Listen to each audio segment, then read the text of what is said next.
Assalamualaikum warahmatullahi wabarakatuh. Alhamdulillah hamdan katsiran thayyiban mubarakan fihi kama yuhibbu rabbuna wa yardah. Asyhadu an la ilaha illallah wahdahu la syarika lahu wa asyhadu anna Muhammadan abduhu wa rasuluh. Allahumma shalli alaihi wa ala alihi wa sahbihi wa sallama tasliman katsira amma ba'd. Fadhal. Bismillah, alhamdulillah, wassalatu wassalamu ala rasulillah wa ala alihi wa sahbihi ajma'in, amma ba'du. Qala mu'allifu rahimahullahu ta'ala, al-ihtijaju bil manamati wa ad'afu ha'ulai ihtijajan qaumun istandu fi akhdhil a'mali ilal manamati wa akbalu wa a'radu bisababiha fayaqulun ra'ayna fulanan rajul salih faqala lana utruku kada wa'malu kada wa rubbama qala ba'duhum ra'aytu an-nabiyya sallallahu alaihi wasallam fi an-nawmi faqala li kada wa amarani bi kada fayamalu biha wa yatruku biha mu'ridan 'anil hududi al-mawdu'ati fi syari'ati wa huwa khata'un li'anna ar-ru'ya min ghairi al-anbiya'i la yuhkamu biha syar'an ala hali illa an tu'radu ala ma fi aydina min al-ahkami syar'iyyati fa in sawaituha amala bimuqtadaha wa illa wajaba tarkuha wal i'radu anha wa innama faidatuha al-basarah an-nazarata khassatan wa amma istifadatul ahkami fala wala yuqalu inna ar-ru'ya min ajza'in nubuwah. Khalas. Nah. Al-an nadkhul fi raqam samin, ya, kita masuk ke yang ke-8 dari jalan-jalan yang ditempuh oleh siapa? Oleh siapa? Libur satu pekan jadi lupa ya.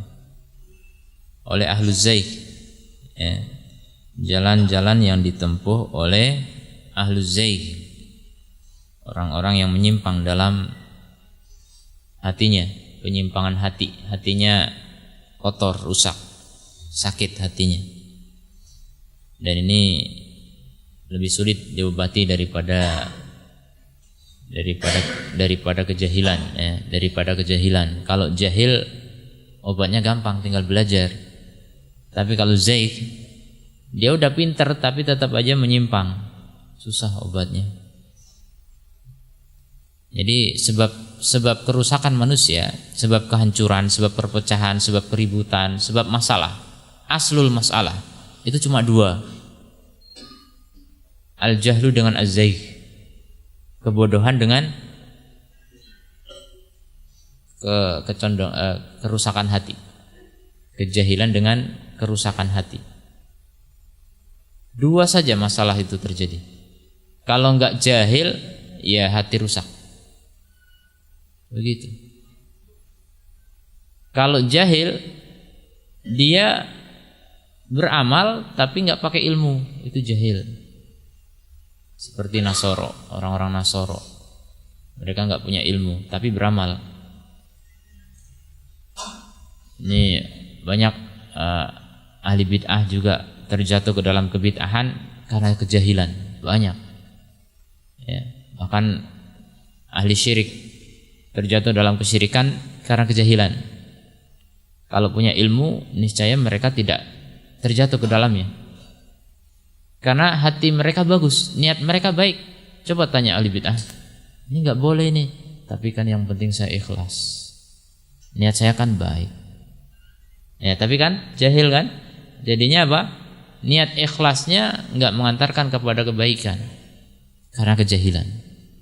Keliru, menyimpang. Ada juga orang bermusuhan, saling membenci, saling menusuk, saling menikam, saling mencela, mencaci maki. Padahal dua-duanya niatnya sama-sama baik, sama-sama ikhlas. Cuma masalahnya apa? Sama-sama jahil. Jadinya begitu. Jadi kejahilan itu sumber malapetaka, sumber masalah. Itu yang pertama. Obatnya gampang, tinggal belajar. Tambahi ilmu lagi, insya Allah sembuh. Nah yang kedua nih yang repot. Zaigh itu rusak hatinya, menyimpang. Wa ammal ladina fi qulubihim zaighun. Adapun orang-orang yang di dalam hatinya ada zaigh, ada kerusakan, ada penyakit. Fayattabi'una ma tashabaha minhu. Maka dia lebih cenderung mengikuti yang samar-samar dari dalil. Ayat Quran itu ada yang muhkam, ada yang mutasyabih. Orang yang rusak hatinya lebih suka yang mutasyabih daripada yang muhkam. Padahal yang muhkam itu induknya Quran. Kalau ada yang samar-samar, kembalikan kepada yang muhkam. Tapi malah ngikut yang mutasyabih. Itu rusak hatinya. Dia lebih suka kesesatan daripada jalan yang lurus, daripada siratal mustaqim. Nah ini juga ya penyebab kerusakan yang banyak di tengah agama ini. Kerusakan agama itu zaigh. Ya. Menyimpang hatinya. Dia punya ilmu tapi tidak beramal, tidak mengikuti konsekuensi dari ilmunya. Dia ngerti tapi tidak melakukan. Ini zaigh. Ini lebih sulit disembuhkan, lebih susah. Ya, ini membutuhkan taufik dari Allah Ta'ala. Ya. Sudah punya hidayah bayan, cuma belum dapat hidayah taufik. Ini zaigh. Makanya kita ihdinas siratal mustaqim, itu dua-dua kita minta. Minta hidayah bayan sekaligus hidayah taufik. Ihdinas siratal mustaqim. Minta ilmu yang bermanfaat dan minta amal soleh. Itu hidayah bayan dan hidayah taufik. Dan itulah sumber kesuksesan kita. Orang akan sukses, orang akan berhasil dalam meraih kebaikan dunia maupun akhirat ketika mendapatkan hidayah bayan dan hidayah taufik. Dapat ilmu dan hati lurus. Itu kunci kesuksesan. Antum punya ilmu, punya kemampuan dan punya kemauan. Itu hidayah yang sangat kita butuhkan setiap saat kita mohon kepada Allah, ihdinas siratal mustaqim. Kalau tidak, maka dia jahil atau dia zaigh, maka itu sumber malapetaka, kehancuran. Tidaklah terjadi permusuhan, pertikaian, perpecahan umat Islam ini kecuali satu dari dua ini, atau dua-duanya bisa jadi. Ya. Bisa karena jahil sementara hatinya baik, atau hatinya rusak padahal dia punya ilmu, atau tidak punya ilmu, tidak punya hati bening lagi. Ini yang paling parah, ya. Dan ini banyak terjadi di kaum sufi. Kaum sufi udah jahil, hatinya rusak lagi. Banyak mereka. Akhirnya mereka menempuh jalan ahli zaigh yang sudah kita pelajari dan sekarang nomor 8 ya. Inilah jalan yang ditempuh oleh orang yang hatinya rusak. Perhatikan, yang ke-8 ini banyak sekali terjadi pada kaum sufi, yaitu apa? Ihtijaj bil manamat. Berdalil dengan mimpi-mimpi. Mimpi jadi bukti, mimpi jadi sumber kebenaran. Ya. Mereka lebih percaya kepada mimpi daripada kepada wahyu. Mereka lebih yakin kepada mimpi gurunya atau mimpi dirinya sendiri daripada Al-Quran dan hadis. Ini jelas orang-orang yang rusak hatinya, ya, serong hatinya. Wad'afu haula'i ihtijajan qaumun istanadu fi akhdil a'mali ilal manamat.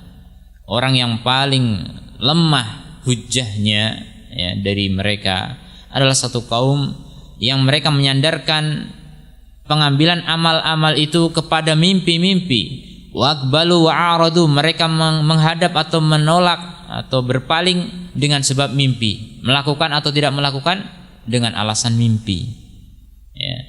Fayaqulun, mereka mengatakan, ra'ayna fulanan ar-rajula salihah, aku melihat seseorang melihat fulan, yaitu orang yang soleh. Faqala lana, dan dia berkata kepadaku, tinggalkan ini, lakukan ini. Dan bisa jadi mereka mengatakan, aku melihat Nabi, aku bertemu Nabi. Pernah antum mendapat itu surat edaran mimpinya penunggu kubur Nabi? Syekh siapa? Syekh Ahmad siapa? Syekh Ahmad. Ya, dia penjaga kuburan Nabi katanya. Kemudian setengah tidur, setengah melek, datang Nabi salaman, ya, ngasih amalan. Begitu sufi. Kemudian nulis di kertas, anehnya bahasa Indonesia jadinya, padahal Arab itu kan. Di tulisan itu tambahi cerita-cerita, siapa yang nggak nyebarin ini dia akan celaka, siapa yang nyebarin dia sukses, bisnisnya jadi lancar, jadi Masya Allah gitu. Siapa yang nyebarin motokopi 10 kali maka dia akan sukses. Masya Allah, saya SMP waktu itu dapat itu, banyak kawan-kawan motokopi.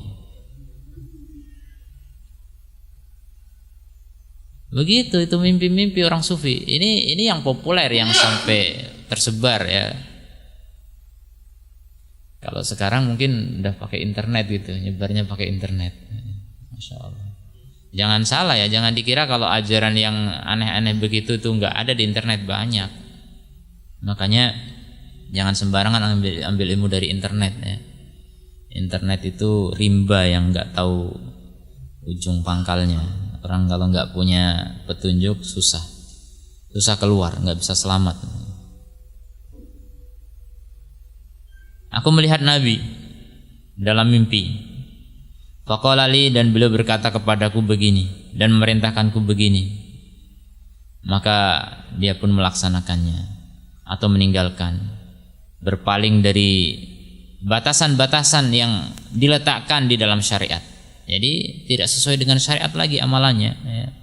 Melakukan amalan yang tidak ada syariatnya atau meninggalkan amalan yang disyariatkan. Allah sudah perintahkan malah ditinggalkan, alasannya udah dihapus hukumnya oleh Nabi, mimpi. Masya Allah. Dan itulah sufi, paling suka mengandalkan mimpi, paling suka ya. Mungkin antum yang pernah pengalaman akan tahu ya, tapi kalau yang belum pengalaman jangan cari-cari, nggak usah. Itu jelas-jelas batil. Orang yang menyandarkan agama dari mimpi itu batil. Sudah, jangan didengar kalau orang bilang ini lakukan ini, soalnya saya mimpi. Udah, jangan didengar kalau begitu. Kalau udah alasannya mimpi itu nggak usah didengar, nggak usah percaya. Ya, khurafat. Mimpi itu berbahaya. Itu sumber kesesatan agama Islam hari ini ya. Orang yang menyandarkan kepada Islam, menyandarkan syariat amalan kepada mimpi. Li'anna ru'ya min ghairi al-anbiya. Ini alasannya kenapa mimpi itu bahaya, wa khata', dia kesalahan. Karena mimpi selain para nabi, layuh kamu biha, tidak dihukumi dengannya syariat. Ya, syariat tidak dihukumi dengan mimpi. Kalau mimpi anbiya ya, makanya saya pernah cerita dulu kan. Ada di Afrika seorang bapak menyembelih anaknya. Masya Allah, anaknya disembelih. Ketika diinterogasi ditanya kenapa? Karena dia mimpi 3 kali menyembelih anaknya. Mimpi 3 kali menyembelih anaknya. Menyembelih anaknya 3 kali. Akhirnya betul, anaknya pun dipotong. Meniru Nabi siapa? Nabi Ibrahim. Begitu. Dengan sebab mimpi memotong anaknya, ternyata anaknya nggak diganti kambing, nangis. Ya. Bukan Nabi ya, jangan diikuti mimpi itu, setan ya. Bahaya. Jadi tidak dihukumi syariat dengannya ala halin, dalam kondisi apapun, illa kecuali, ini kecuali ya. Berarti ya masih ada yang bisa dipakai. Yang bagaimana? Antu'rida ala ma fi aidina, kamu paparkan mimpi itu kepada apa yang ada di tangan kita, minal ahkami syar'iyyah, dari hukum syar'i. Cocokkan mimpi, ada perintah dalam mimpi itu dari orang soleh misalnya guru kita, ketemu guru kita udah meninggal, guru kita ngasih wasiat, cocokkan dengan syariat.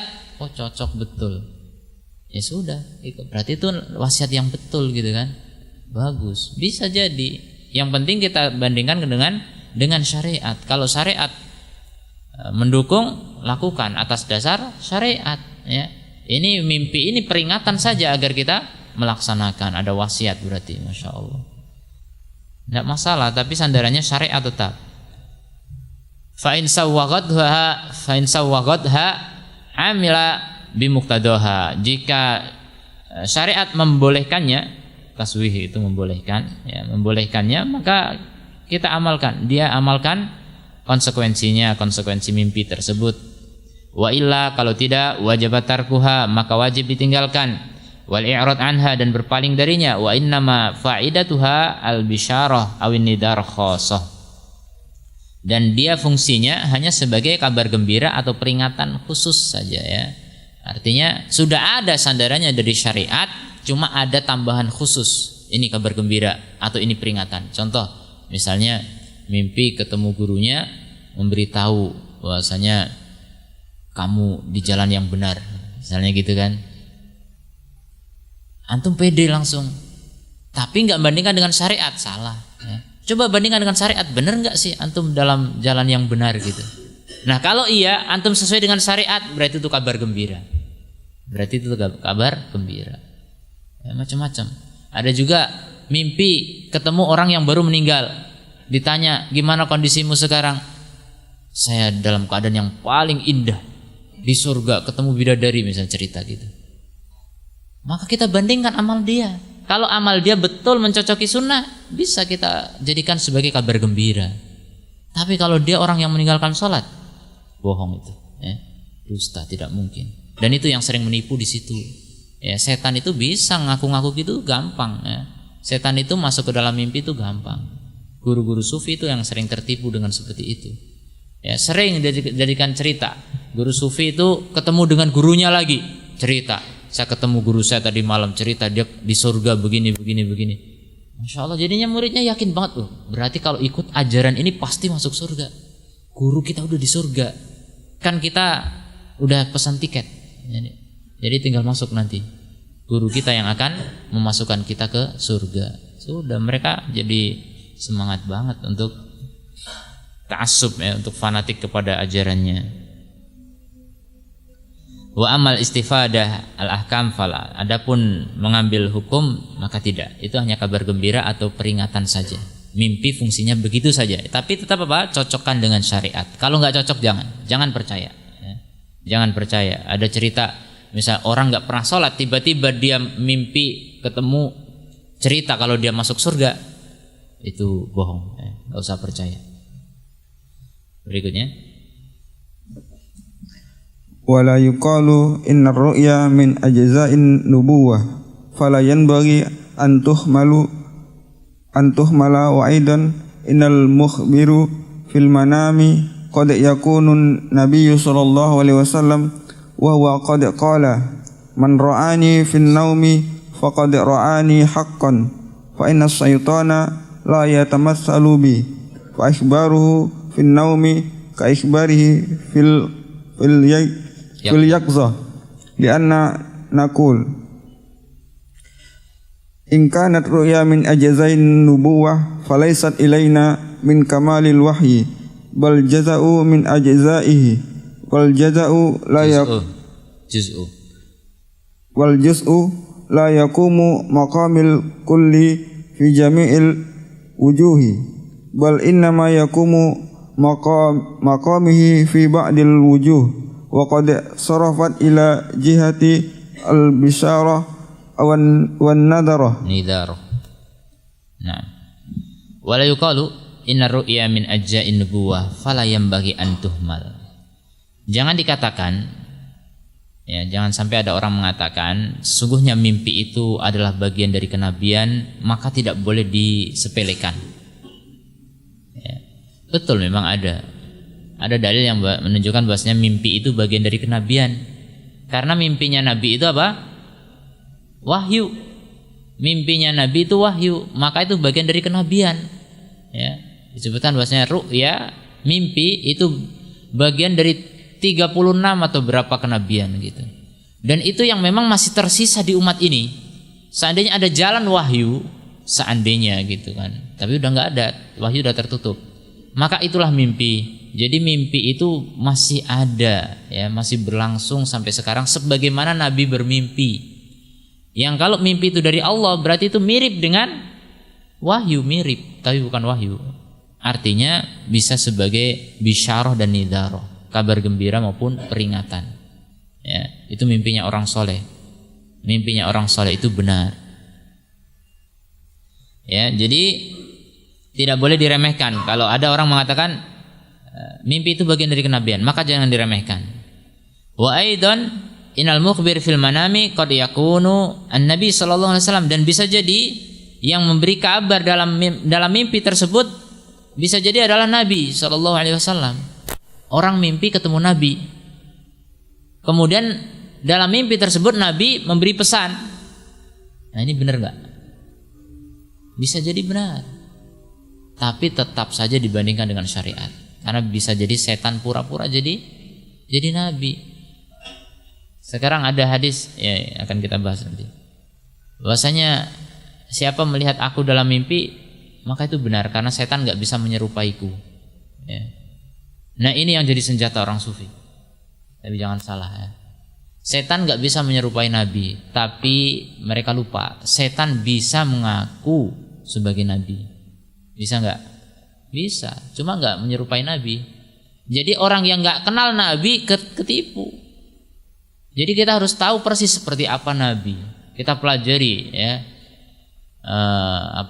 Sifat-sifat nabi, ciri-ciri nabi seperti apa, baru kita bisa mimpi ketemu nabi gitu. Ya, kalau mimpi ketemu nabi, ada orang dalam mimpi kita ngaku nabi, kita bisa pastikan itu benar atau salah. Ada orang mimpi ketemu nabi. Gimana ciri-cirinya? Putih wajahnya, tinggi, bersih mukanya. Gimana bersih itu? Ya bersih, nggak pakai kumis, nggak pakai jenggot. Gimana itu? Nabi dari mana itu? Ya. Ini bohong, itu setan itu. Setan ngaku jadi nabi bisa, tapi setan nggak bisa menyerupai nabi. Ya, bedakan antara mimpi ketemu nabi beneran sama setan pura-pura jadi nabi, bisa. Wa huwa qad qala, dan sementara Nabi sallallahu alaihi wasallam telah bersabda, man ra'ani fin naumi faqad ra'ani haqqan. Siapa yang melihatku dalam mimpi, maka sungguh dia melihat aku yang sebenarnya. Ya. Kenapa? Fa inna syaitana la yatamatsalu bi, karena setan tidak bisa menyerupaiku. Itu syaratnya tuh tadi, harus kenal betul nabi seperti apa. Enggak ada nabi potong jenggot. Ya. Yang parah dulu saya waktu kecil, ada kawan saya ngaku ketemu Allah, coba. Masya Allah. Saya tanya betul penasaran, masih kecil, namanya masih kecil SD, kelas 2 SD atau berapa gitu. Masa sih, gimana itu Allah kayak apa? Matanya merah. Wih, iblis itu kali ya. Fa ikhbaruhu fin naumi ka ikhbarihi fil yaqdah. Maka berita Nabi dalam mimpi itu seperti berita Nabi ketika dalam sadar gitu, dalam terjaga, bukan tidur gitu. Kalau ada orang yang berkomentar begitu, maka li'anna nakul, kita katakan kepadanya. Jadi ini ada benarnya, ada salahnya, ada dua kemungkinan yang begini nih ya. Jadi tidak semua pendapat ini harus kita terima 100%. Itu tadi bisa jadi setan ngaku jadi nabi. Yang pertama, in kanatir ru'ya min aja'in nubuwah falaisat ilaina min kamalil wahyi. Kita katakan alasan pertama kita tolak bahasanya pendapat seperti ini tidak 100% benar, karena seandainya mimpi itu bagian dari kenabian, betul-betul bagian dari kenabian, maka berarti tidak ada kesempurnaan wahyu pada kita. Sementara wahyu sudah berakhir, yang kita yakini sebagai orang Islam, wahyu udah selesai. Kalau masih perlu wahyu lagi, berarti belum sempurna agama ini, ya, belum sempurna. Ya, dia hanya bagian dari wahyu yang dia fungsinya kabar gembira sama peringatan itu tadi. Harus dikembalikan lagi kepada wahyu yang sudah ada gitu. Enggak sifatnya tambahan, enggak amalan tambahan, enggak ada lagi. Ya, sudah selesai wahyu. Bal juz'un min ajaihi, dia hanyalah bagian dari bagian-bagian kenabian, bukan kenabian total, tapi hanya sebagian saja. Wal juz'u la yaqumu maqamal kull, sementara bagian itu tidak menempati posisi keseluruhan fi jami'il wujuh, dalam segala sisi. Ya, bagian itu hanya yang menempati sebagiannya, enggak bisa menggantikan seluruhnya. Artinya mimpi nggak bisa menjadi sandaran hukum sebagaimana kenabian. Karena mimpi hanya bagian dari kenabian, tidak bisa menempati kenabian. Bal innama yakumu maqamahu fi ba'dil wujud. Dia hanya menempati posisi keseluruhan hanya di sebagian sisi saja. Waqad surifat ila jihatil bisyarah wan nidarah, dan sungguh telah dipalingkan kepada sisi kabar gembira dan peringatan, itu saja. Jadi mimpi saat ini fungsinya hanya kabar gembira atau peringatan, bukan sumber hukum. Ya, bukan sumber hukum. Nah. Wa aidan fa innar ru'ya allati hiya juz'un min ajza'in nubuwah min syartiha an takuna salihatun minar rajulis salih wa husulis suruti mimma yanzuru fihi faqad tatawaffara wa qad la tatawaffara. Wa aidan. Nah. Yang kedua, alasan yang kedua kenapa kita tolak pendapat ini, fa innar ru'ya, karena mimpi allati hiya juz'un, di mana dia merupakan bagian dari bagian-bagian kenabian, min syartiha, di antara syaratnya antakuna salihatan minar rajulis salih. Mimpi itu adalah mimpi yang benar dari rajul, dari seorang yang soleh. Mimpinya benar. Gimana kita tahu mimpi soleh? Mimpi soleh itu enggak bertentangan dengan syariat, itu syaratnya. Selama mimpi itu cocok dengan syariat, tidak bertentangan dengan syariat. Kemudian syarat yang kedua, dari orang soleh juga yang mimpi, yang tidur itu orang soleh, bukan orang yang toleh, maka bisa itu diterima. Wa husulu syarat mimma yundaru fihi, dan dihasilkannya syarat itu di antara perkara yang perlu diteliti lagi. Artinya ada orang ngaku-ngaku ini udah terpenuhi syarat nih, ini orang soleh, ya, mimpinya juga benar, diteliti lagi. Ya, soleh apa dia, ya. Jangan ngaku-ngaku soleh. Faqad tatawaffara wa qad la tatawaffara. Jadi syarat itu benar-benar bisa terpenuhi, tercukupi, tatawaffar, ada semua syaratnya, bisa juga tidak terpenuhi. Nah. Wa aidan fahiya munqasimatun ilal hilmi wa huwa minasyaiton wa ila hadisin nafsi wa qad takunu sababu hijani ba'du akhlati famata tata'ayyana as-salihatu hatta yuhkamu biha wa tatruku ghairu salih. Nah. Ya, alasan yang ketiga, fahya, mimpi, munqasimatun ilal hilm, dia terbagi dalam beberapa bentuk, ya. Mimpi itu secara garis besar ada tiga. Yang pertama ru'yatu haq atau ru'yatun salihah. Mimpi yang benar. Nah, itu dari Allah. Mimpi yang benar itu dari Allah. Dan itu syaratnya apa? Sesuai dengan syariat dan dari orang soleh. Itu baru dikatakan ru'yatu haq. Kabar gembira maupun peringatan saja, ya, bukan sumber hukum. Kemudian kemungkinan yang kedua dari mimpi adalah al-hilm. Al-hulm. Hulm bukan hilm. Hulm itu artinya mimpi dari setan. Jadi orang mimpi basah itu dari setan termasuk, ya. Enggak cuma mimpi basah, setan itu banyak masuk ke dalam mimpi. Mimpi basah termasuk mimpi dari setan. Makanya para nabi tidak mimpi basah. Para nabi tidak mimpi basah. Jadi kemungkinan yang kedua, mimpi itu adalah dari setan. Kemungkinan yang ketiga, dia haditsun nafs. Itu apa namanya? Bayangan jiwanya saja. Ya, orang yang memikirkan sesuatu sebelum tidur maka kebawa dalam mimpi. Orang yang melakukan sesuatu siang hari masuk ke dalam mimpi. Itu namanya apa? Apalah istilahnya? Saya enggak tahu istilah mimpi. Ya, ada tiga kemungkinan itulah mimpi, atau bunga tidur, ya, istilah bunga tidur. Ada tiga, ya. Ru'yah dari Allah, ru'yah dari setan, ru'yah dari dirinya sendiri karena dia terpengaruh dengan pikirannya. Maka itu kemungkinan mimpi, tidak semua mimpi itu benar. Wa qatakanu sababu haijan ba'dul akhlaq, dan bisa jadi mimpi itu menjadi sebab penyimpangan sebagian orang-orang yang tercampur, ya, tercampur agamanya dengan kebid'ahan. Famata tata'ayyana shalihah, maka kapan mimpi itu benar-benar mimpi yang shalihah? Hatta yuhkamu biha wa tutraku ghairas shalihah, sehingga benar-benar bisa dihukumi dengan mimpi tersebut atau ditinggalkan mimpi yang tidak benar. Ditinggalkan mimpi yang tidak benar. Gimana istilahnya? Bagaimana bisa benar-benar kita pastikan bahwasanya mimpi itu adalah sholihah? Ini tidak gampang. Karena mimpi itu ada 3 kemungkinan. Kita memastikan ini benar-benar dari Allah susah, ya, nggak gampang. Sehingga yang lebih tepat, mimpi jangan dijadikan sebagai sumber hukum. Maksimal itu cuma kabar gembira atau peringatan. Itu pun ya jangan 100% antum yakini. Antum dapat kabar gembira bahwasanya Syekh Fulan, ya, guru antum misalnya, antum lihat di surga gitu. Ya, jangan 100%, jangan kemudian ceritakan di mana, kemudian ditulis di buku, disebarkan di mana-mana. Belum tentu, jangan. Ya, karena kita tidak tahu siapapun dimanapun berada, ya, apakah di surga atau di neraka nggak tahu kita. Jadi jangan memastikan, ya, jangan memastikan. Kabar gembira saja, cukup kita untuk diri kita, nggak usah disebarkan kemana-mana.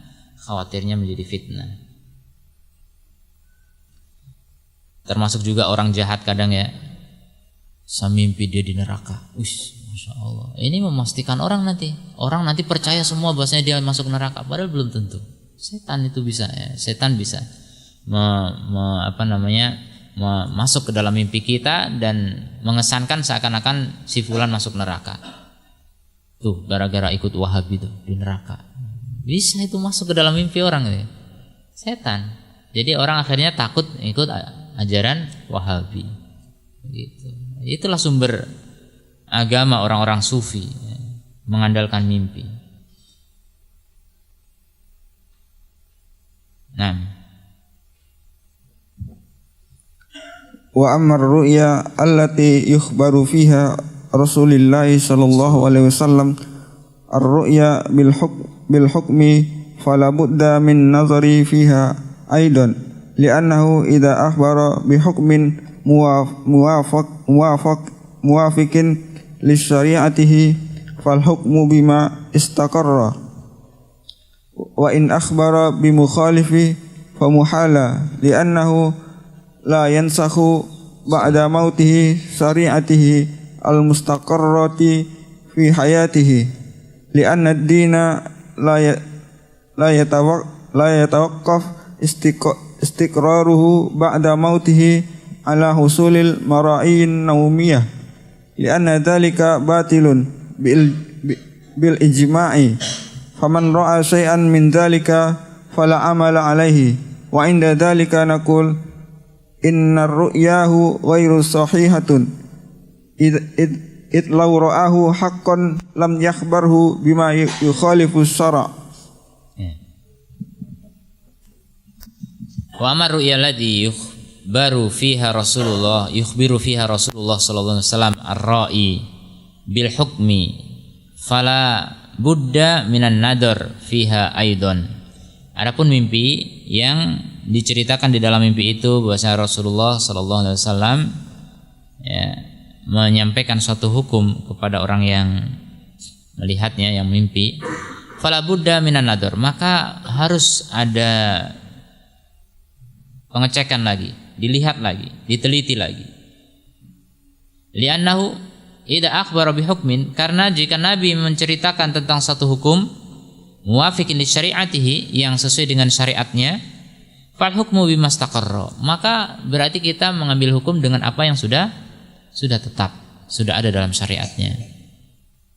Jadi kita bandingkan dengan Islam, syariat yang sudah ada ini. Kalau memang cocok, sesuai, berarti kita melaksanakan hukum Islam, ya, bukan hukum mimpi.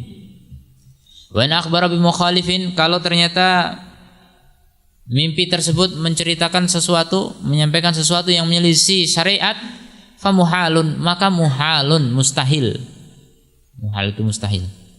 Mustahil ada nabi, ya, masuk ke mimpi seseorang kemudian menyampaikan pesan bertentangan dengan syariatnya, itu mustahil. Kenapa mustahil? Li'annahu sallallahu alaihi wasallam la yansakh ba'da mautihi syari'atuhu. Karena Nabi sallallahu alaihi wasallam tidak dihapus syariat beliau setelah kematian beliau. Jadi begitu Nabi meninggal, syariat itu enggak bisa dihapus lagi. Kalau Nabi masih hidup, syariat masih ada yang dihapus. Ya. Hukum syar'i itu saling menghapus. Ada nasikh, ada mansukh.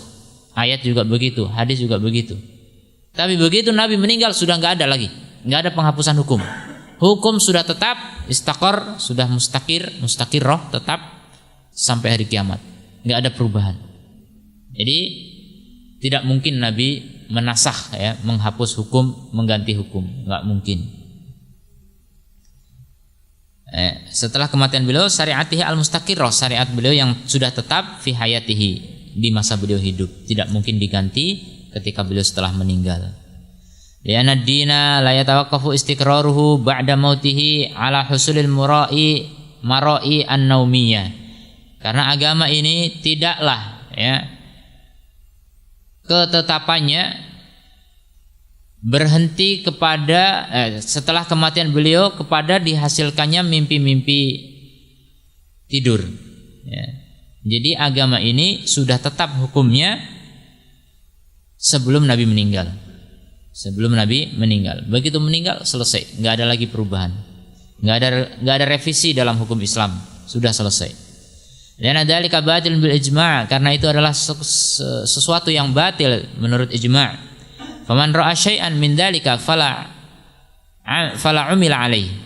Jika seorang melihat sesuatu dari hal itu maka tidak boleh diamalkan. Wa inda dzalika naqul, oleh karena itu kita katakan inna ru'yahu ghairu sahihah, bahwasanya mimpinya tidak benar. Walaupun itu nabi, berarti kemungkinan itu nabi palsu, ya. Setan pura-pura jadi nabi. Karena nggak mungkin nabi menghapus hukum yang sudah ada. Mimpinya salah. Idlau ra'ahu haqqan, karena jika dia benar-benar melihat Nabi, lam yukhbirhu bima yukhalif syara', pasti Nabi tidak akan menceritakan kepadanya, menyampaikan kepadanya perkara yang menentang syariat, tidak mungkin. Nah. Lakin yabqa an-nazaru fi ma'na qawlihi man ra'ani fin naumi faqad ra'ani wa fi ta'wilani. Ahaduhuma ma'na al-hadits man ra'ani ala surati allati khalaqat 'alaiha khuliqtu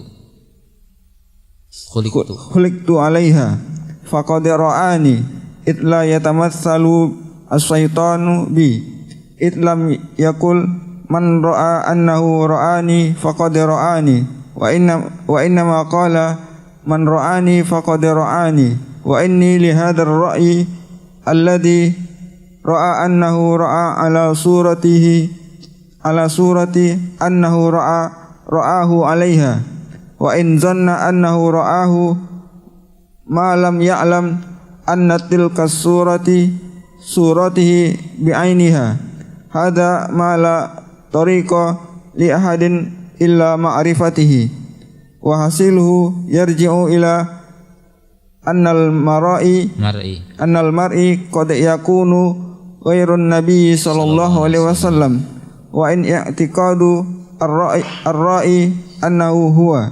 Nah. Lakin yabqan nadhar fi makna qauli sallallahu alaihi wasallam, akan tetapi tersisa, ya, kita melihat kepada makna sabda Nabi sallallahu alaihi wasallam, man ra'ani fin naumi faqad ra'ani. Ya, perlu kita teliti atau kita pelajari lagi tentang makna sabda Nabi sallallahu alaihi wasallam, siapa yang melihatku dalam tidur, dalam mimpi, maka sungguh dia telah melihatku, maka benar-benar melihatku. Maka di sini ada dua takwil, ada dua penafsiran. Yang pertama, makna hadis man ra'ani ala surati, makna hadis siapa yang melihatku ala surati, sesuai dengan bentukku, rupaku, allati khuliqtu 'alaiha, yang aku diciptakan padanya, ya, persis seperti asli, ya, fisik Nabi, maka faqad ra'ani, berarti dia benar-benar melihatku. Id la yatamatsalu syaitanu bi, karena setan tidak bisa menyerupaiku secara bentuk asli Nabi sallallahu alaihi wasallam. Id lam yakul, di mana Nabi tidak mengatakan man ra'a annahu ra'ani. Jadi Nabi tidak mengatakan siapa yang melihat berarti dia melihatku. Tidak. Tapi Nabi mengatakan apa? Siapa yang melihatku memang seperti itulah aku gitu. Artinya kenyataan. Benar-benar kenyataannya itu adalah Nabi. Artinya itu saya katakan tadi di awal, memang tahu fisik Nabi seperti apa ya, tahu ciri-ciri Nabi seperti apa. Bukan sekedar orang yang melihat sosok yang mengaku menjadi Nabi ya, bukan sosok menjadi Nabi. Kalau ngomong-ngomong soal sosok menjadi Nabi, saya juga pernah dulu. Ini kenyataan saya alami waktu masih kecil. Mimpi satu sosok yang dia ngaku sebagai Nabi dan saya nggak percaya. Setelah saya pelajari ciri-ciri Nabi, bohong berarti itu setan. Betul, saya waktu masih kecil pernah. Jadi ini ada sosok Nabi, ini sekedar intermezzo, bukti bahwasanya orang ngaku Nabi ternyata bukan Nabi. Dia ngaku Nabi, memang nggak bilang, tapi pokoknya dikesankan saja dalam mimpi itu Nabi gitu. Kemudian bersama rombongan naik bis, melakukan perjalanan mau menuju ke surga gitu. Tapi aneh, pokoknya banyak kejadian di situ aneh-aneh, melihat neraka segala macam. Itu ngelihat kita dalam mimpi. Tapi setelah kita tahu belakangan baru belajar gitu, fisik Nabi nggak seperti itu. Jadi berarti dusta itu, mimpi palsu. Wa inna maqala man ra'ani faqad ra'ani. Tapi Nabi mengatakan siapa yang melihatku sungguh dia melihatku. Jadi tidak hanya siapa yang bermimpi berarti dia melihatku, bukan. Tapi siapa yang benar-benar bermimpi melihatku, ya, benar-benar asli Nabi, ya, maka berarti dia melihatku. Wa anna li hadzal ra'i, maka tidak mungkin bagi orang yang melihat ini alladzi ra'a annahu ra'ahu, yang dia bermimpi bahwasanya dia melihat Nabi ala suratin dalam satu bentuk, annahu ra'ahu 'alaiha, bahwasanya dia melihat Nabi pada bentuk itu. Wa in dhanna annahu ra'ahu, meskipun dia menyangka bahwasanya itu adalah Nabi. Itu perasaan ya.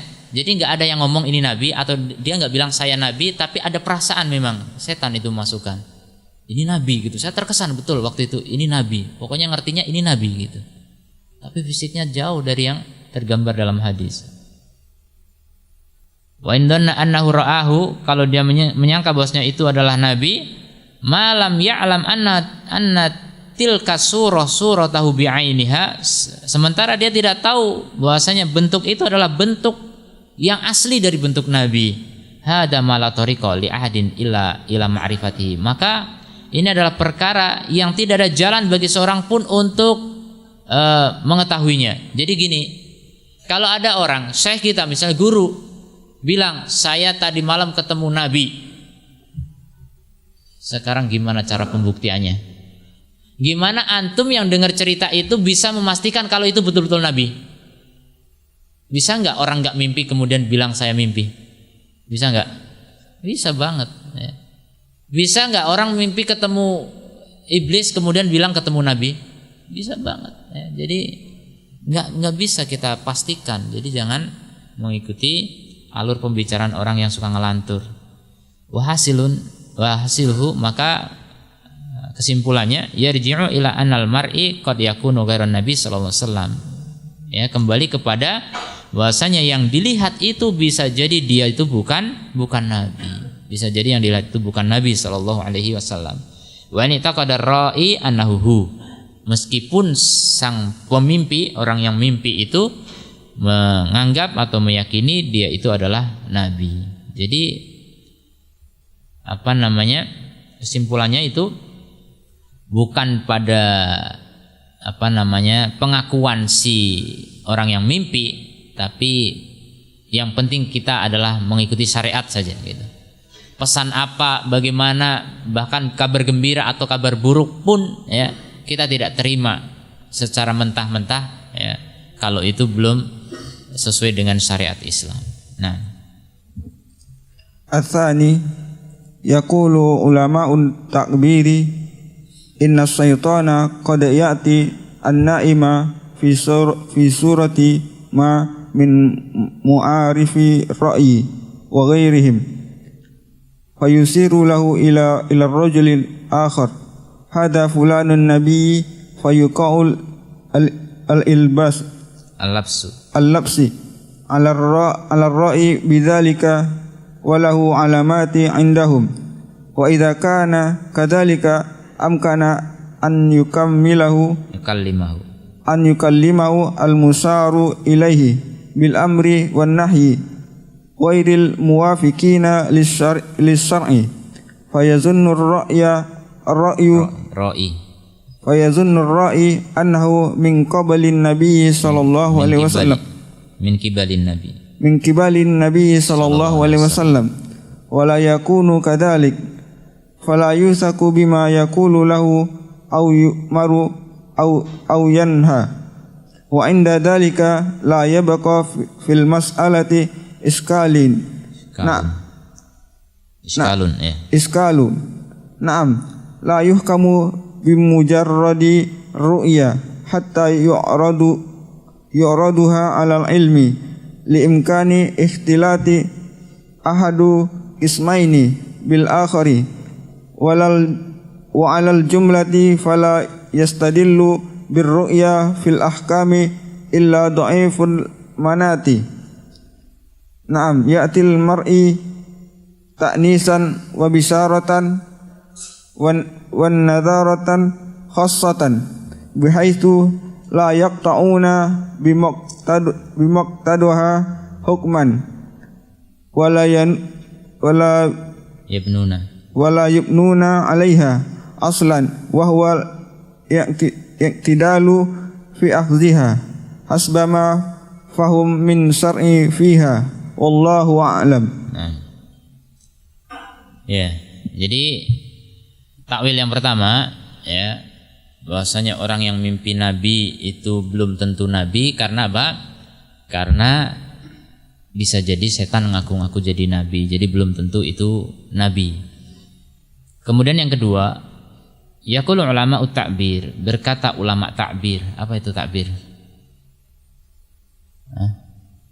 Takbir mimpi kan? Antum tahu kan takbir mimpi. Jadi ada ulamanya takbir mimpi seperti Muhammad bin Sirin itu punya kitab tentang takbir mimpi. Dan itu terus dipelajari, para ulama mempelajari itu, sebagian ulama mempelajari. Saya pernah membaca tulisan Syekh Masyhur Hasan Salman, muridnya Syekh Albani. Beliau punya kitab tentang takbir mimpi tebal begini. Yang dulu ceritakan tentang ulama-ulama yang dulu tentang ahli-ahli takbir mimpi. Banyak di antara ulama ahli takbir mimpi ya. Namun tetap saja ya, walaupun saya baca kitab itu, saya nggak bisa takbir mimpi, nggak bisa ya. Jangan antum datang tanya mimpi, nggak tahu saya. Jadi walaupun gampang sebenarnya, tapi saya nggak berani main-main. Jadi takbir mimpi itu yang penting bagaimana kita sebenarnya. Asal kita menafsirkan bagus, insya Allah jadinya bagus. Tapi kalau menafsirkannya jelek, jadinya nanti jelek. Ya, seperti kisah seorang datang kepada Aisyah radhiyallahu anha, mau tanya takbir mimpi kepada Nabi. Bahwasanya dia naik kuda, membawa tombak, terus tombaknya patah atau gimana. Kurang lebih saya lupa ceritanya. Kemudian dia mau tanya ke Nabi tapi nggak ketemu. Akhirnya dijawab sama Aisyah. Itu maksudnya kamu akan celaka lah, intinya begitu. Betul. Tidak selang berapa lama dia mengalami kecelakaan. Kemudian ketika Rasulullah datang, Aisyah cerita, tadi ada orang datang begini. Kemudian saya jawab begini. Kata Nabi, kenapa kamu jawab begitu? Jadi disalahkan oleh Nabi. Jadi menafsirkan mimpi itu jangan jelek, itu intinya. Kalau menafsirkan mimpi itu jangan jelek. Makanya kalau antum punya mimpi, jangan kepada sembarang orang antum tanya takbirnya. Nanti kalau ditakbirkan jelek bisa terjadi. Jadi gitu sebenarnya ya. Mimpi itu tergantung siapa yang mentakbir, siapa yang menafsirkan. Nah, kemudian datang lagi ya. Saya lupa orang yang sama atau orang lain dengan mimpi yang seperti itu datang kepada Nabi dan ditafsirkan baik oleh Nabi, ternyata baik jadinya. Jadi seperti itu, tergantung siapa yang menafsirkan dan apa tafsirnya. Begitu mimpi. Makanya ada juga adab ya, kalau antum mimpi buruk jangan diceritakan. Karena khawatir ketika diceritakan orang akan menafsirkan dan antum akan terobsesi oleh mimpi itu. bukan terobsesi dalam arti ambisi, artinya takut dengan mimpi itu, akhirnya betul terjadi. Jadi begitu sebenarnya ya, mimpi itu berpengaruh ketika kita terpikir akhirnya betul terjadi. Itu yang namanya apa istilahnya sugesti ya. Jadi mimpi itu sugesti sebenarnya. Kalau antum mimpi sudah tafsirkan yang baik saja, tafsirkan yang baik, insya Allah jadinya juga baik. Yang kedua, ulama takbir mengatakan sesungguhnya setan bisa jadi dia datang kepada orang yang tidur dalam rupa tertentu, fi suratin ma, ya, dalam bentuk tertentu. Min ma'arifir ra'i wa ghairihim, yang dia termasuk dalam pengetahuan orang yang bermimpi atau yang lainnya. Fa yusiru lahu ila rajulin akhar, kemudian mengisyaratkan kepadanya kepada laki-laki yang lain. Ya, mengisyaratkan. Jadi dalam mimpi setan mengisyaratkan kepada orang lain, hada fulan, ini nabi. Nah, seperti itu. Kurang lebih seperti itu yang saya rasakan dulu, ya. Ada yang mengisyaratkan ini nabi gitu. Bukan orang itu yang bilang saya nabi gitu. Ini nabi. Kemudian apa? Hada fulan an-nabi. Fayuqi'al labs 'ala ar-ra'i, sehingga memasukkan kerancuan kepada orang yang bermimpi tadi, bidzalika dengan isyarat tersebut, walahu alamah iddahum, sementara dia memiliki alamat, ciri-ciri ya di kalangan mereka mengetahui ciri-ciri nabi. Wa idza kana kadzalik amkana an yukallimahu al-musyaru ilaihi bil amri wan nahi. Kalau memang kondisi seperti itu, maka bisa jadi dia akan berbicara kepadanya, memberikan isyarat untuk memerintahkan atau melarang. Ghairul muwafiqina al-syar'i, yang tidak sesuai dengan syariat. Ya, artinya orang-orang yang di situ masih dalam mimpi itu mengakui ini nabi gitu. Akhirnya apa? Sang nabi itu pun menyampaikan pesan ya, yang bisa jadi menyuruh atau melarang, ternyata tidak sesuai dengan syariat. Fayadunur ra'i annahu min qibali Nabi sallallahu alaihi wasallam, sehingga sang pemimpi tersebut mengira bahwasanya itu dari Nabi sallallahu alaihi wasallam. Wala yakunu kadzalik, dan ternyata bukan. Fala yuwatsaku bima yaqulu lahu, maka tidak boleh dipastikan dengan apa yang dia katakan, au ya'muru au yanha, atau yang diperintahkan atau yang dilarang. Wa 'inda dzalika la yabqa fil mas'alati iskal, maka dengan ketika itu tidak tersisa lagi dalam masalah ini kecuali iskal ya, permasalahan. Naam, ya. La yuhkamu bimujarradir ru'ya, tidak boleh dihukumi dengan sekedar mimpi. Hatta ya'riduha 'alal ilm, sehingga dibandingkan dengan ilmu. Liimkani ikhtilati ahadil qismaini bil akhar, karena adanya kemungkinan bercampurnya salah satu bagian kepada bagian yang lainnya. Bagian mimpi tadi ya, mimpi ada 3, bisa dicampur. Makanya harus dibandingkan dengan ilmu. Wa 'alal jumlati, dan secara global, fala yastadallu birru'ya, maka tidak boleh berdalil dengan mimpi fil ahkami, dalam hukum-hukum, ila dha'iful munnah, ya, tidak beristidlal dengan mimpi dalam hukum kecuali orang yang lemah akal atau lemah hati. Naam, ya'til mar'i ta'nisan wa bisyaratan wa nidaratan khasatan, ya, bisa jadi seorang datang dalam mimpi taknisan karena keakraban ya, kedekatan, dan itu sebagai kabar gembira atau peringatan secara khusus. Bihaitsu la yaqta'una bimuqtadaha hukman, ya, di mana tidak dipastikan dengan konsekuensi mimpi tersebut satu hukum, tidak masalah ya. Kabar gembira ya, atau peringatan selama itu bukan sumber hukum. Wala yabnuna 'alaiha aslan, tidak dibangun di atasnya pondasi sama sekali ya, hukum. Wa huwal i'tidal fi akhdhiha, dan itu adalah i'tidal, lurus di dalam mengambilnya, hasbama fuhima minasyar'i fiha, sesuai dengan apa yang difahami dari syariat. Jadi kesimpulannya ya, sini wallahu a'lam, kesimpulannya adalah apa? Mimpi itu tidak boleh jadi sumber hukum untuk saat ini. Harus dibandingkan dengan ilmu syar'i. Itu Ahlus Sunnah wal Jamaah begitu. Kalau antum percaya sama mimpi dan menyandarkan hukum dari mimpi, maka Anda termasuk sufi, ya. Suka mimpi. Nah.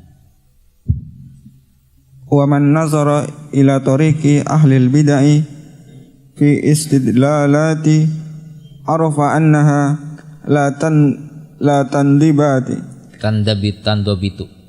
tandobitu li'annaha sayyalatun la taqifu inda haddin wa ala kulli wajhin yasihu likulli za'ighi wa kafiri an yastadillu ala zayghihi wa kufrihi hatta yunsabu an-nihlati allati iltizamiha ila syari'ati faman talaba khalasa nafsihi tatbutu hatta yattadihu lahu at-tariqa wa man tusahilu ramathu aidil hawa fi ma'atibi la mukhlisalahu minha illa ma syaa Allah. Wa man nadhara ila tariqi ahli bid'ah, siapa yang melihat kepada jalan ahli bid'ah, fil istidlalati, dalam mengambil hukum dari dalil-dalil, arafa annaha la tandobitu, maka dia akan tahu. Jadi siapa yang meneliti istidlalnya ahli bid'ah, dia akan tahu bahwasanya istidlal mereka tidak tandobit. Tandobit itu tidak baku, tidak rapi, tidak teratur, ya, tidak jelas. Tandobit tidak pasti. Li'annaha sayyalah, karena istidlal mereka itu sayyalah, hanya mengalir saja. La taqifu 'inda haddin, mengalir terus, tidak berhenti pada suatu batasan tertentu, enggak ada batasannya, intinya begitu. Ahli bid'ah itu berdalil dengan apa saja, enggak ada batasannya. Mimpi ketemu iblis saja jadi hukum, ya, enggak ada batasannya. Itu ahli bid'ah. Dan dalil-dalil yang lain, ya, ada 8 sumber istidlalnya orang ahli bid'ah itu. Kemudian wa ala kulli wajhin yasihhu likulli zaihin, ya, dari wa ala kulli wajhin, dalam segala sisi, dari segala sisi, maka sah bagi setiap orang yang zaih, yang menyimpang hatinya, wa kafirin, dan orang yang kafir, an yastadil ala zaihihi, untuk berdalil atas penyimpangannya, wa kufrihi, dan kekufurannya, hatta yunsaba an-nihlah, sehingga disandarkan agama allati iltazamaha, yang dia pegangi tersebut, ila syariah, sebagai bagian dari syariat. Jadi begitu, orang kafir, orang zaih, ahli bid'ah, mereka berdalil dengan apapun caranya, kemudian dikatakan inilah agama, inilah bagian dari syariat. Begitu maunya mereka, ya. Tapi ahlu sunnah yang berpegang kepada sunnah Nabi SAW menghindari semua itu, ya. Semua sumber hukum yang bukan dari Al-Quran dan As-Sunnah dengan pemahaman salaf ditolak semua ketika bertentangan, ya. Kalau nggak bertentangan tidak masalah, ya. Mimpi yang nggak bertentangan nggak masalah, tapi tetap kembalikan kepada hukum asli. Faman talaba khalasun nafsi, siapa yang mencari kebebasan dirinya, tasabbat, maka dia harus klarifikasi, cek, hatta yattadiha lahu tariq, sehingga jelas baginya jalan. Wa man tasahala ramathu aidi al-hawa, siapa yang bermudah-mudah menggampangkan perkara ini, gampang untuk beristidlal dari cara apapun, maka hawa nafsunya akan melemparkan dia fi ma'atibin, dalam tempat yang tempat sesat gitu. Apa ma'atib itu? La makhlasalahu minha illa masya Allah, yang tidak ada jalan keluar lagi baginya dari kesesatan itu kecuali kalau Allah menghendaki. Sudah, ya, orang yang suka mengikuti istidlal yang batil, bukan dari Quran, Sunnah, dan paham salaf, itu akan menjadi pengekor hawa nafsu, yang akan mengantarkan kepada kesesatan yang tidak akan selamat darinya kecuali kalau Allah menghendaki. Ya. Tinggal pasrah saja sudah. Orang kalau sudah zaih, ya, orang kalau udah jahil sama jahil tambah zaih itu paling parah. Udah bodoh nggak mau belajar itu double berarti.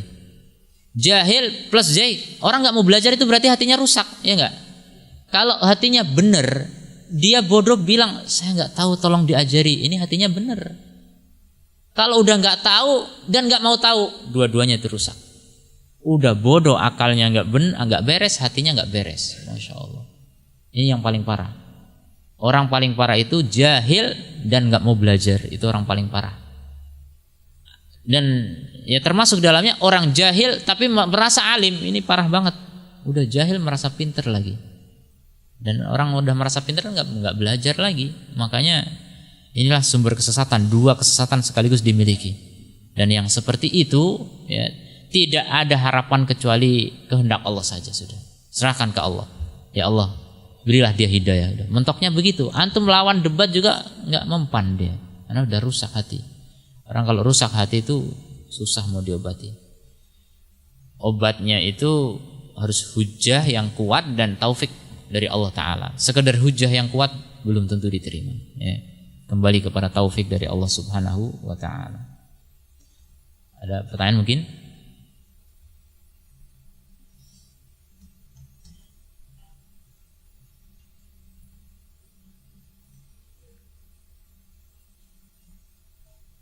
Ya.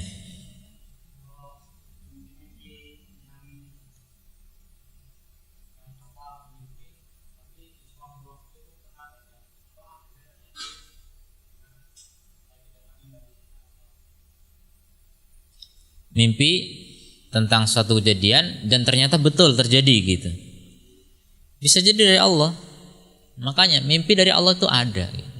Kabar gembira dari Allah atau kabar buruk gitu. Kabar buruk juga mungkin juga gitu. Artinya biar kita waspada. Misalnya ya, kita mimpi suatu kejadian misalnya kecelakaan misalnya.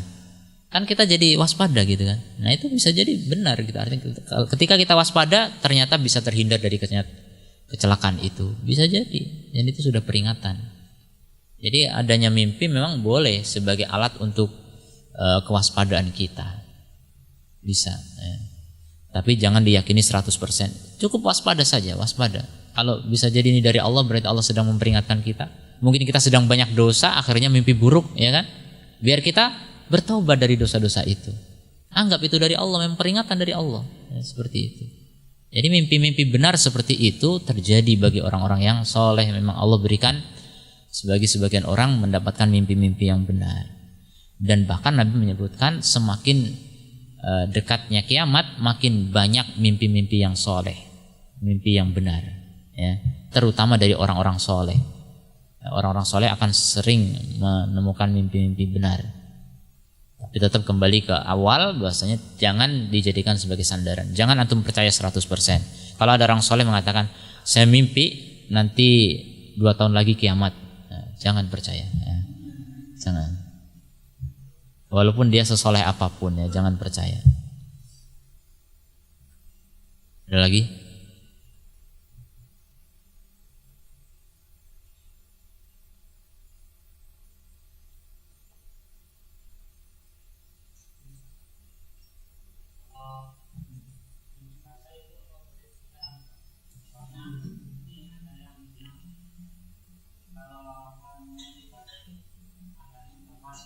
Iya. Betul. Mimpi basah adalah salah satu dari tanda balik. Apakah boleh diceritakan?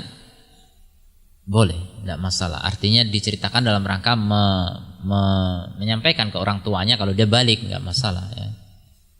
Atau misalnya orang tua tanya, udah mimpi basah belum? Ya sampaikan, sudah, gitu, nggak masalah. Tapi jangan ceritakan kronologi, nggak perlu. Ya. Maksudnya cerita sudah mimpi basah gitu, tidak masalah gitu. Ya. Sudah. Ya. Kita akhiri dengan kafaratul majlis. Subhanakallahumma wa bihamdika asyhadu an la ilaha illa anta astaghfiruka wa atubu ilaik. Assalamualaikum warahmatullahi wabarakatuh.